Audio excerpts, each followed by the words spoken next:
আধা মিনিট সময় ব্যয় করে যদি ফজরের পরে মাগরিবের পরে আমলটি করতে পারেন, আল্লাহ রিজিকের কষ্ট দূর করে দিবে, বালা মুসিবত থেকে হেফাজত করবে।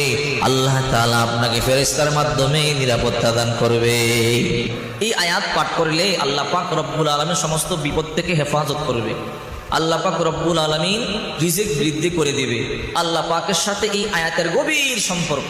কোন বান্দা যদি এই আয়াতটি পাঠ করে আল্লাহর নিগুড় ভালোবাসার বন্ধনে আবদ্ধ হয়ে যায়। সুবহানাল্লাহ। আহারে মাত্র 1 মিনিট সময় লাগবে, আধা মিনিট সময়।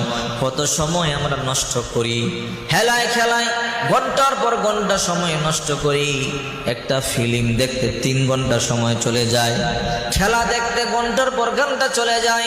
আহারে চায়ের দোকানে আড্ডা দিলে ঘন্টার পর ঘন্টা চলে যায়, কিন্তু আধা মিনিট ব্যয় করে আমরা আমল করতে পারি না। এই জন্য সকালে ফজরের পর আয়াতুল কুরসি পাঠ করবেন, মাগরিবের পর আয়াতুল